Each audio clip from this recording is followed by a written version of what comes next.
I'm Ann Trujillo with your Denver 7 update. At 10 times the strength of heroin, a trace of fentanyl is enough to make any drug extremely dangerous. Uncut, it's a death wish, which might lead you to ask why anyone, much less a CU student with a bright future ahead of her, would be crazy enough to use it. Well, the answer is simple. They don't know what they're taking.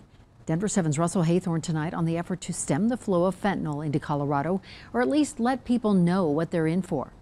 This week, a major bust in Metro Denver, including fentanyl pills made to look like prescription oxycodone. And 2 weeks ago, there were 8 overdoses in Fort Collins, 2 of them fatal. One was a 17-year-old female that passed away, and the other was a 29-year-old male, all around these same type of pills. Joe Shellhammer with the Northern Colorado Drug Task Force says the epidemic is a full-blown crisis. The risk is much greater now because you have no idea what you're getting. What's happening is that pill pressers in Mexico are now putting fentanyl in everything from oxy to Xanax, even cocaine. It keeps transitioning and changing. Black market drugs becoming even more dangerous. Took a pill, and hers had fentanyl in it. Alden and Susan Globe's daughter, Madeline, died at CU Boulder of an accidental overdose, a pill she thought was Xanax. It's black market laboratories. You need to think twice before taking some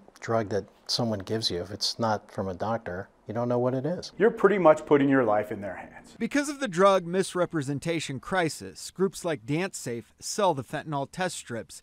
But Executive Director Mitchell Gomez says the only real solution is legalization. I'm not necessarily saying sell heroin at 7-Eleven, but I do think that creating legal, regulated markets is the way to deal with this. David Wasserman, a drug policy reform activist, has taken to handing out the test strips on college campuses. Hey man, I'm giving out fentanyl test strips. You want one? He also put together this workshop teaching people how to use the strips. You're gonna hold it at the blue end, you put it down to that line. Pill pressers are substituting fentanyl because it's powerful and cheap. It's very cheap. Wholesale price for a kilo of heroin is around $50,000.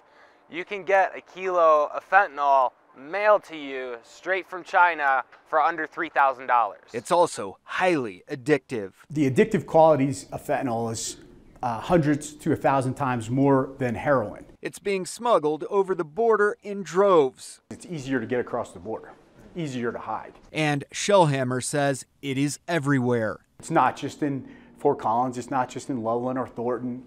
We're seeing it in small towns, we're seeing it in rural areas. In Fort Collins, a year ago, we weren't seeing fentanyl at all. Wow. And now we're probably seeing it every couple days, maybe. Russell Haythorne, Denver 7. It took 40 years to catch her killer and only 2 months to convict him. Arrested in December, James Clanton pleaded guilty today in the 1980 murder of Helene Przinski. Based on the law in place when the crime was committed, he may apply for parole in 20 years, and by then he'll be 82 years old. Clanton kidnapped and sexually assaulted Helene Przinski before stabbing her to death in a then rural area now known as Highlands Ranch. Przinski, a budding journalist, was staying with family in Denver while interning at a radio station. Denver Public Schools is considering later start dates for schools without air conditioning. That means roughly 50 schools starting a few weeks into the fall. And considering what kids and staff went through last year, this might be the least they could do. With temperatures climbing near triple digits, teachers were forced to draw the blinds, bring in portable AC units, and plug in fans around their classrooms. One even brought insulation from Home Depot to put over the windows. The rules are set for sports betting, and we have a feeling the gamblers aren't going to like all of them, namely when it comes to prop bets. Those are the fun, sometimes silly gambles that come with long odds but big payouts. For example, betting on what flavor of Gatorade will be dumped on a coach at the end of a game, or how many yards a player will finish with. Any and all new bets must be approved by the Gaming Commission, and that's a lot of paperwork. Prop bets must also be submitted at least 3 days in advance, which is an eternity in the gaming community. Have you been to Westminster lately? If not, you maybe should sometime soon. New development has already brought us an Alamo Draft House, the only one in Colorado to offer reclining seats, we might add. And next you can expect dozens of new shops, apartment buildings, and restaurants. City leaders are calling it downtown Westminster. It's been a fantastic change for the city. We're seeing tremendous interest from the development community, And so we think it helps move the community's vision forward. And yes, there is one blast from the past still around. The JCPenney's, once the anchor of the old mall, still around and open for business. And now from the First Alert Weather Center, here's a look at your forecast. And Saturday looks like the pick of the week with a high of 52 degrees. And then Sunday, it looks like snow is heading our way.